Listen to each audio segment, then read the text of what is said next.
ایک سوال ان سے کیا گیا علمی مجلس نمبر 10 میں کہ مولانا طارق جمیل صاحب کا ایک کلپ آیا ہے نیا، جس میں انہوں نے فرمایا ہے کہ مولا علی کہنا چاہیے، حضرت علی نہیں کہنا چاہیے، یعنی سیدنا علی رضی اللہ تعالیٰ عنہ کو مولا علی کہنا چاہیے، حضرت علی نہیں کہنا چاہیے۔ تو مرزا صاحب نے اس کا جواب دیا کہ اس معاملے میں انہوں نے یعنی طارق جمیل صاحب نے جتنی بھی باتیں کی ہیں وہ بالکل ٹھیک ہیں۔ میں مولانا طارق جمیل صاحب حفظہ اللہ تعالیٰ سے کئی معاملات میں اختلاف رکھتا ہوں، لیکن اس معاملے میں جتنی باتیں انہوں نے کی ہیں وہ بالکل ٹھیک کی ہیں۔ تو ابھی ہم دیکھیں گے کہ طارق جمیل صاحب نے کون کون سی باتیں کی ہیں اور وہ کیسے درست اور ٹھیک ہیں۔ خود مرزا صاحب کیا اس کو جسٹیفائی کرتے ہیں اور کیسے کرتے ہیں۔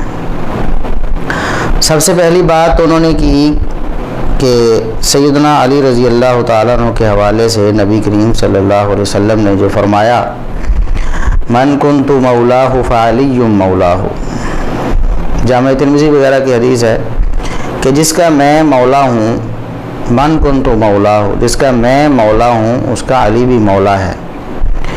تو وہ کہتے ہیں کہ یہ علی رضی اللہ تعالیٰ عنہ کی خصوصیت ہے۔ نبی کریم صلی اللہ علیہ وسلم نے ابو بکر رضی اللہ تعالیٰ عنہ کے بارے میں یہ تو نہیں فرمایا کہ جس کا میں مولا ہوں اس کا ابو بکر مولا ہے۔ عمر رضی اللہ تعالیٰ عنہ کے بارے میں تو نہیں فرمایا کہ جس کا میں مولا ہوں عمر اس کا مولا ہے۔ یہ تو خصوصیت ہے علی رضی اللہ تعالیٰ عنہ کی، صرف انہی کے بارے میں اللہ کے رسول صلی اللہ علیہ وسلم نے فرمایا ہے، اور ظاہر ہے جس کی خصوصیت ہے پھر اسی کے ساتھ اس کا اطلاق بھی ہوگا۔ وہ کہتے ہیں کہ مولا علی کہنا چاہیے، حضرت علی نہیں کہنا چاہیے، یہ مولا علی رضی اللہ تعالیٰ عنہ کی خصوصیت ہے۔ ہمیں حضرت علی نہیں کہنا چاہیے، ہمیں مولا علی کہنا چاہیے۔ ہر صحابی کی بعض خصوصیات ہیں جو دوسرے میں نہیں۔ آپ نے ابو بکر سب سے بڑی ہستی ہیں صحابہ میں، ان کو نہیں آپ نے کہا کہ تو جنت میں میرے آگے آگے چلتا ہے۔ بلال کو کہا کیا بات ہے، جب جنت میں جاتا ہوں مجھ سے آگے آگے چلتا نظر آتا ہے، جزوی فضیلت۔ تو سب سے پہلے ایک ٹیکنیکلی بات، بالکل آسان عام فہم بات ہر انسان کو سمجھ آ جائے گی کہ کتنی بڑی خطا ہے۔ تھوڑا سا بھی عقل سے اگر کام لیا جاتا، صرف عقل سے، شریعت تو دور کی بات ہے، دیگر دلائل اور نصوص دور کی بات ہیں، صرف عقل سے اگر کام لیا جاتا تو یہی حدیث انہیں بتا دیتی کہ ان کا موقف بالکل غلط ہے، کہ سیدنا علی رضی اللہ تعالیٰ عنہ کو مولا کہنا چاہیے، حضرت نہیں کہنا چاہیے، یا کوئی اور لفظ نہیں کہنا چاہیے، مولا ہی کہنا چاہیے، اور پھر یہ ان کی خصوصیت ہے، کسی اور کے لیے نہیں ہے۔ تو ہم پوچھتے ہیں مولانا طارق جمیل صاحب سے پہلے اور پھر مرزا انجینئر محمد علی صاحب سے کہ آپ نے یہ جو مان لیا کہ یہ خصوصیت ہے، تو یہ خصوصیت پھر کیسے ہوئی جی؟ اس حدیث کا پہلا ٹکڑا آپ نے ٹھکرا دیا اور اس کا انکار کر دیا عملاً، اس پر تو عمل نہیں کیا۔ من کنت مولا ہو، اگر سیدنا علی رضی اللہ تعالیٰ عنہ کو مولا کہنے کا مطلب یہ ہے کہ یہ ان کی خصوصیت ہے اور ان کے ساتھ یہی لفظ بولنا چاہیے، تو پھر رسول اکرم صلی اللہ علیہ وسلم کے ساتھ بلولا یہی لفظ بولنا چاہیے، اور یہ آپ کی بلولا خصوصیت ہے، کیونکہ علی رضی اللہ تعالیٰ عنہ کا ٹکڑا تو بعد میں ہے جس میں ان کو مولا کہا گیا۔ پہلے تو رسول اکرم صلی اللہ علیہ وسلم نے فرمایا من کنت مولا ہو، جس کا میں مولا ہوں، مطلب یہ ہے کہ محمد رسول اللہ صلی اللہ علیہ وسلم بھی مولا ہیں مومنوں کے، اور علی رضی اللہ تعالیٰ عنہ بھی مولا ہیں۔ تو اس کا مطلب یہ ہوا کہ طارق جمیل صاحب کو حضرت محمد صلی اللہ علیہ وسلم نہیں کہنا چاہیے، بلکہ کہنا چاہیے مولا محمد صلی اللہ علیہ وسلم، اور یہ کہنا چاہیے کہ صرف سیدنا علی رضی اللہ تعالیٰ عنہ کی خصوصیت نہیں ہے، بلکہ یہ رسول اکرم صلی اللہ علیہ وسلم کی اور علی رضی اللہ تعالیٰ عنہ کی خصوصیت ہے، دونوں کے ساتھ مولا کا لفظ بولنا چاہیے، نہ کہ صرف علی رضی اللہ تعالیٰ عنہ کے ساتھ۔ دوسری بات یہ ہے کہ صحیح حدیث میں، یہ صحیح بخاری کی 2699 نمبر 2699، اسی طرح 4251 نمبر 4251 نمبر حدیث، اس میں نبی کریم صلی اللہ علیہ وسلم نے سیدنا علی رضی اللہ تعالیٰ عنہ، سیدنا جعفر رضی اللہ تعالیٰ عنہ اور سیدنا زید رضی اللہ تعالیٰ عنہ، 3 صحابہ کرام ہیں، 3 کے بارے میں کچھ فرمایا ہے۔ اب وہ کیا ہے میں آپ کو وہ پڑھ کے سناتا ہوں، صحیح بخاری کے الفاظ۔ آپ صلی اللہ علیہ وسلم نے علی رضی اللہ تعالیٰ عنہ سے فرمایا انت منی وانا منک، آپ مجھ سے ہیں اور میں آپ سے ہوں۔ یعنی یہ محبت اور رشتہ داری اور قرابت کا یہ اظہار ہے، اور یہ کئی اور صحابہ کرام کے بارے میں بھی نبی کریم صلی اللہ علیہ وسلم نے فرمایا ہوا ہے۔ مطلب محبت کا اظہار ہے، قربت کا اظہار ہے، مودت کا اظہار ہے سیدنا علی رضی اللہ تعالیٰ عنہ سے۔ دوسرے نمبر پر سیدنا جعفر رضی اللہ تعالیٰ عنہ تھے۔ میں اس کا سیاق کانٹیکسٹ بیان نہیں کروں گا کیونکہ وہ کافی لمبی بات ہو جائے گی، لمبی حدیث ہے۔ سیدنا جعفر رضی اللہ تعالیٰ عنہ سے آپ نے ارشاد فرمایا، اشبہت خلقی و خلقی، آپ تو شکل و صورت میں بھی اور اخلاق میں بھی میرے سے مشابہ ہیں۔ ایک تسلی کے لیے انہیں بھی آپ نے یہ ارشاد فرمایا، اور اپنے ساتھ تعلق کا اظہار کرنے کے لیے یہ آپ نے ارشاد فرمایا۔ اور سیدنا زید بن حارثہ رضی اللہ تعالیٰ عنہ سے آپ نے ارشاد فرمایا، انت اخونا و مولانا، انت اخونا و مولانا، آپ ہمارے بھائی بھی ہیں اور ہمارے مولا بھی ہیں۔ تو مولانا یہ لفظ سیدنا زید بن حارثہ رضی اللہ تعالیٰ عنہ سے بھی رسول اکرم صلی اللہ علیہ وسلم نے فرمایا۔ تو کیا خیال ہے، پھر یہ لسٹ تھوڑی وسیع نہیں کر لینی چاہیے کہ یہ مولا کا لفظ رسول اکرم صلی اللہ علیہ وسلم کے ساتھ بھی خاص ہے، اور علی رضی اللہ تعالیٰ عنہ کے بھی ساتھ خاص ہے، اور سیدنا زید بن حارثہ رضی اللہ تعالیٰ عنہ کے ساتھ بھی خاص ہے، اور پھر اور بھی اس لسٹ کو وسیع کیا جائے تو سیدنا زید بن حارثہ رضی اللہ تعالیٰ عنہ کو رسول اکرم صلی اللہ علیہ وسلم خود فرما رہے ہیں کہ مولانا۔ علی رضی اللہ تعالیٰ عنہ کے بارے میں یہ لفظ آپ نے ارشاد نہیں فرمایا، فرمایا من کنت مولاہ فعلی مولاہ، جس کا میں مولا علی اس کا مولا۔ لیکن یہاں آپ صلی اللہ علیہ وسلم نے اپنی طرف نسبت کر کے فرمایا مولانا انت اخونا و مولانا، زید آپ ہمارے بھائی بھی ہیں اور ہمارے مولا بھی ہیں۔ تو کیا خیال ہے کہ یہ لفظ سیدنا زید بن حارثہ رضی اللہ تعالیٰ عنہ کے لیے بالاولا خاص نہیں ہونا چاہیے، اور پھر مولا علی کے ساتھ مولا زید نہیں کہنا چاہیے؟ تو کتنی بڑی یہ ناسمجھی کی بات ہے، نرم الفاظ میں بات میں کروں گا، ناسمجھی کی بات ہے، غور و فکر ہی نہیں کیا گیا ایک بات کرنے کے لیے، بس یہ ہے کہ لوگوں کو متاثر کرنے کے لیے کہ سب سے پہلے میں یہ بات کر رہا ہوں۔ اور مولانا طارق جمیل صاحب کہتے ہیں کہ چند دن پہلے مجھے خیال آیا کہ حضرت علی نہیں بلکہ مولا علی کہنا چاہیے۔ یہ چند دن پہلے مجھے خیال آیا کہ ہمیں حضرت علی نہیں کہنا چاہیے، ہمیں مولا علی کہنا چاہیے۔ اس کا مطلب یہ ہے کہ ساری زندگی اس سے پہلے طارق جمیل صاحب تو اس حوالے سے قرآن و سنت کی جو نصوص ہیں ان کی مخالفت ہی کرتے رہے، کیونکہ ان کے بقول تو نبی کریم صلی اللہ علیہ وسلم نے خاص کیا ہے مولا کو علی رضی اللہ تعالیٰ عنہ کے ساتھ، اور یہ ان کی خصوصیت ہے۔ تو گویا باقی ساری زندگی جو ان کی گزشتہ گزری ہے مولانا طارق جمیل صاحب کی، وہ اس حوالے سے کوتاہی کرتے رہے ہیں اور اس حدیث کی خلاف ورزی ہی کرتے رہے ہیں۔ اب انہیں سمجھ آئی ہے، اور پھر یہ بات تو دور تک چلی جائے گی کہ اکابر علماء دیوبند جن کے خوشہ چین ہیں مولانا طارق جمیل صاحب، کیا وہ بھی اس حوالے سے کوتاہی کا شکار رہے ہیں؟ آگے یہ بات بھی آئے گی کہ مولانا طارق جمیل صاحب نے اس بات کا بھی اظہار کر دیا ہے، اور اس بات کو بھی انہوں نے علیہ اعلان کہہ دیا ہے ممبر پر کہ ہمارے بزرگ بھی اس حوالے سے کوتاہی کا شکار رہے ہیں۔ لیکن یہاں سوال صرف اتنا ہے کہ کیا علماء دیوبند بھی اس سے بالکل یکسر ناواقف تھے؟ انہوں نے کیوں نہ اس بات کو سمجھ لیا؟ یہ تو گویا کہ نبی کریم صلی اللہ علیہ وسلم کی ایک حدیث ہے، وہ طارق جمیل صاحب کو سب سے پہلے اس امت میں سمجھ آئی ہے۔ اس سے پہلے تو اہل سنت میں سے کوئی بھی بزرگ ایسا نہیں گزرا جس نے کہا ہو کہ لفظ مولا سیدنا علی رضی اللہ تعالیٰ عنہ کی خصوصیت ہے اور آپ کے ساتھ یہی بولنا چاہیے، حضرت یا کوئی اور لفظ سیدنا علی رضی اللہ تعالیٰ عنہ کے ساتھ نہیں بولنا چاہیے۔ تو یہ مولانا طارق جمیل صاحب کی اتنی بڑی خطا ہے۔ اور پھر انجینئر صاحب نے بھی کہا کہ مولانا طارق جمیل صاحب نے جو کچھ بھی کہا ہے وہ سب ٹھیک ہی کہا ہے، حالانکہ جو معنی کیا ہے مولانا طارق جمیل صاحب نے وہ بھی غلط کیا ہے۔ مولانا طارق جمیل صاحب کہتے ہیں کہ یہاں فعلی مولا ہو، علی اس کے مولا ہیں۔ مولا سے معنی دوست نہیں یا محبوب نہیں ہے، بلکہ اس کا معنی ہے سید اور سردار، سردار ہے، سردار معنی ہے۔ اور یہاں مولا سے مراد دوست نہیں ہے، یہ ہم دوست کا ترجمہ کرتے ہیں آقا، سردار، جس کا میں سردار ہوں، علی اس کے سردار ہیں۔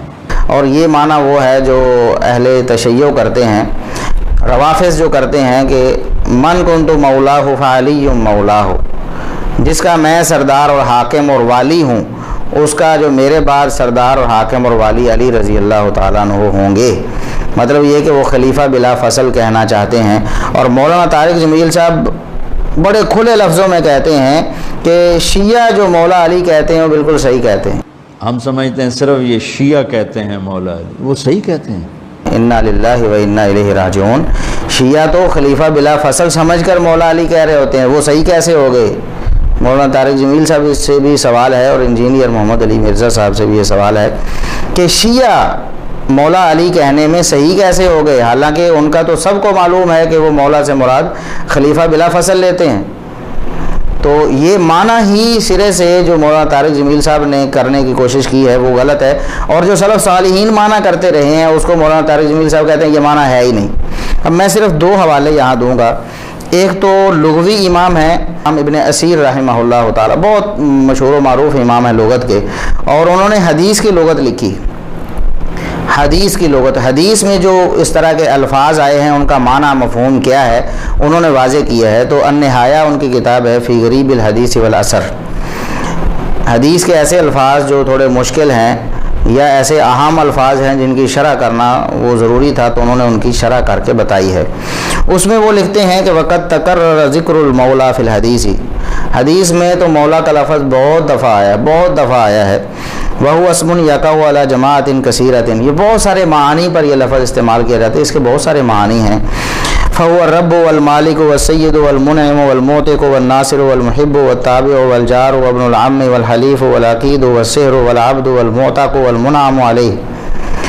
وہ فرماتے ہیں کہ کچھ معنی یہ ہیں، رب بھی اس کا معنی ہے، مالک بھی اس کا معنی ہے، سید سردار بھی اس کا معنی ہے، منعم انعام کرنے والا، کسی پر احسان کرنے والا، یہ بھی مولا کا معنی ہے، معتق آزاد کرنے والا، جو مالک تھا کسی غلام کا اس نے اسے آزاد کر دیا اس کو بھی کہتے ہیں، الناصر مددگار کو بھی کہتے ہیں، محب محبت کرنے والے کو بھی کہتے ہیں، تابع فرما برداری کرنے والے کو بھی کہتے ہیں، ابن العم چچا کے بیٹے کو بھی کہتے ہیں، حلیف جس سے معاہدہ ہو اس کو بھی کہتے ہیں، اسی طرح رشتہ داروں کو، غلام کو، آزاد کردہ غلام کو، اور جس پر آپ کوئی احسان کر رہے ہیں، جس پر احسان کیا جا رہا ہے اس کو بھی، جو مختلف معنی اس کے انہوں نے بیان کیے، بہت سارے معنی ہیں۔ کہتے ہیں وقت تختلف مصادر هذه الاسماء، یہ جو مولا کا لفظ آیا نا اس کے مصادر مختلف ہیں۔ یہ کبھی الولایا سے ہوتا ہے، الولایا بالفتح، واؤ کے اوپر فتح، ایک ہے ولایت ایک ہے ولایت، ان دونوں میں فرق ہے۔ تو ولایت سے ہوتا ہے واؤ کے فتح واؤ کے زبر کے ساتھ، تو اس کا معنی ہوتا ہے نسب میں کسی کے ساتھ تعلق رکھنا یا نصرت و تائید کرنا یا پھر کسی کو آزاد کرنا۔ تو مولا میں یہ معنی اس وقت آتے ہیں، یعنی اسم فاعل کا معنی بھی اسم مفعول کا معنی دونوں اس میں آ جاتے ہیں ولایت میں جب ہو۔ تو ولایت جو کسرہ کے ساتھ ہے واؤ کے نیچے زیر، اس کا معنی کہتے ہیں یہ سردار، عمارت سے حاکم، اس کے معنی میں آتا ہے۔ اور اسی طرح اللفظ ہے الولا، واؤ کے زبر کے ساتھ الولاء، جب اس سے وہ مشتق ہو تو اس کا معنی ہوتا ہے ایسا غلام جس کو آزاد کیا گیا ہو، اس کو مولا کہا جاتا ہے۔ اور الموالات سے جب یہ مشتق ہو، الموالات باب مفاعلہ ہو، موالات، تو وال القومہ انہوں نے مثال دی ہے، تو اس کا معنی ہوتا ہے کسی قوم سے محبت رکھنا، کسی قوم سے انس رکھنا۔ ومنہ الحدیث، وہ فرماتے ہیں کہ یہ جو معنی ہے کسی قوم سے محبت رکھنے والا، تو مولا کا یہ معنی کہ اس حدیث میں ہے من کنت مولا فعلی مولا، محبت رکھنے کا معنی جس کا میں مولا ہوں، یعنی جو مجھ سے محبت رکھتا ہے فعلی مولا ہو، علی رضی اللہ تعالیٰ عنہ ہو، اس کے بھی محبوب ہونے چاہیے۔ اگر میں محبوب ہوں تو علی بھی محبوب ہونے چاہیے، جس کو مجھ سے محبت ہے اسے علی رضی اللہ تعالیٰ عنہ سے بھی محبت ہونی چاہیے۔ یہ ہے اصل معنی دوست محبوب کا معنی، جس کا رد کر دیا مولانا طارق جمیل صاحب نے۔ اور ایک محدث کا حوالہ بھی دے دوں، امام بہقی رحمۃ اللہ علیہ الاعتقاد نامی کتاب میں لکھتے ہیں، یعنی عقیدہ کی کتاب ہے امام بہقی رحمۃ اللہ علیہ کی، اس میں وہ فرماتے ہیں فَأَرَادَ النَّبِيُّ صلی اللہ علیہ وسلم أَن يَذْكُرَ اخْتِصَاصَهُ بِهِ وَمَحَبَّتَهُ إِيَّاهُ وَيَحُثُّهُمْ بِذَلِكَ عَلَى مَحَبَّتِهِ وَمُوَالَاتِهِ وَتَرْكِ مُعَادَاتِهِ۔ نبی کریم صلی اللہ علیہ وسلم کی مراد یہ تھی کہ آپ علی رضی اللہ تعالیٰ عنہ کا اپنے ساتھ خصوصی تعلق ذکر کرتے اپنے ساتھ آپ علی رضی اللہ تعالیٰ عنہ کی محبت ذکر کرتے اور لوگوں کو بھی ترغیب دیتے کہ وہ بھی علی رضی اللہ تعالیٰ عنہ سے محبت رکھیں. یعنی جس طرح میرا ایک خصوصی تعلق ہے، میری محبت ہے علی رضی اللہ تعالیٰ عنہ سے، اسی طرح لوگوں کی بھی، مسلمانوں کی بھی محبت علی رضی اللہ تعالیٰ عنہ سے ہونی چاہیے، اور آپ کے حوالے سے دشمنی نہیں ہونی چاہیے. علی رضی اللہ تعالیٰ عنہ سے دشمنی، بغض نہیں ہونا چاہیے. تو آپ صلی اللہ علیہ وسلم نے فرمایا من کنتو ولیجہ فعلی ولیجہ. یہ بعض روایات میں الفاظ اس طرح بھی ہیں، جس کا میں ولی ہوں علی اس کا بھی ولی ہونا چاہیے. اور بعض روایات میں یہ من کنتو مولا فعلی مولا. اور پھر آگے اس کے الفاظ ہیں اللہم وال من والاہ وعاد من عاداہ. اے اللہ جو علی سے محبت رکھے تو بھی اس سے محبت رکھ، اور جو علی سے نفرت رکھے، بغض رکھے تو اس سے نفرت کر. تو یہ الفاظ کتنے واضح ہیں، بتا رہے ہیں کہ یہاں کیا مراد ہے. یہاں مولا کا لفظ کوئی نام بن کر جو کسی کے ساتھ خاص ہو ایسا نہیں آیا، بلکہ محبت لوگوں کو کرنے کی ترغیب دینے کے لیے یہ الفاظ نبی کریم صلی اللہ علیہ وسلم نے استعمال فرمائے ہیں. والمراد به ولاء الاسلام ومودته. اور علی رضی اللہ تعالیٰ کو جو مولا کہا گیا کہ علی اس کے مولا ہیں، تو اس سے مراد یہ ہے کہ جو مسلمانوں میں آپس میں محبت ہوتی ہے نا، وہ علی رضی اللہ تعالیٰ کے حوالے سے بھی ہونی چاہیے. مسلمانوں کو کہا گیا، وہ فرماتے ہیں وعلی المسلمین ان یوالی بعضهم بعضا. مسلمانوں کے لیے یہ لازم ہے کہ وہ ایک دوسرے سے محبت کریں، نفرت بغض کینہ ختم کریں. ولا یعادی بعضهم بعضا. اور مسلمانوں پر یہ بھی لازم ہے کہ ایک دوسرے سے نفرت نہ کریں، ایک دوسرے سے بغض نہ رکھیں. تو وہو فی معنی ما ثبت عن علی رضی اللہ عنہ انہ قال. وہ فرماتے ہیں کہ اس حدیث میں یہی معنی بیان کیا گیا ہے کہ جسے مجھ سے محبت ہے اسے علی رضی اللہ تعالیٰ عنہ سے بھی محبت ہونی چاہیے. تو وہ فرماتے ہیں یہی معنی دوسری حدیث میں ان الفاظ کے ساتھ آیا کہ نبی کریم صلی اللہ علیہ وسلم نے یہ فرمایا کہ لا یحبنی الا مؤمن ولا یبغضنی الا منافق. یہ ایک روایت، اس کی سند پر یہاں بحث نہیں ہے. امام بہقی رحمۃ اللہ علیہ نے فرمایا کہ جو اس حدیث میں معنی آیا ہے وہی اس حدیث میں ہے من کنت مولا فعلی مولا علی. تو یہ تھی اصل بات کہ مولانا طارق جمیل صاحب جو کہتے ہیں کہ یہ معنی دوست والا یا محبوب والا معنی درست نہیں ہے، بلکہ معنی کیا ہے سردار اور آقا اور حاکم. تو یہ تو شیعہ یہ معنی کرتے ہیں نا کہ علی رضی اللہ تعالیٰ عنہ خلیفہ بلا فصل ہے، اس پر یہ دلیل ہے. تو یہ بالکل ایک غلط معنی ہے. مولانا طارق جمیل صاحب نے اس حوالے سے اپنے بزرگوں سے بھی مشورہ نہیں کیا. وہ علماء دیوبند کو ہی پڑھ لیتے تو شاید ان کی یہ خطا جو ان کے سامنے واضح ہو جاتی ہے اور وہ ایسی بات ممبر پر نہ کہتے. وہ خود کہہ رہے ہیں کہ دیکھیں لوگوں کے چہرے مختلف ہو رہے ہیں، متغیر ہو رہے ہیں، اور وہ بے چینی سی محسوس کر رہے ہیں یہ سن کر میری باتیں. اس کا مطلب یہ ہے کہ دیوبند میں پہلے یہ باتیں اس طرح نہیں ہوتی. تو مولانا طارق جمیل صاحب نے ایک بنیاد رکھی ہے دیوبند میں بھی اس طرح کی خرافات کو ڈالنے کی، شیعوں کو مطلب حق پر باور کروانے کی، خلیفہ بلا فصل کہنے میں بھی.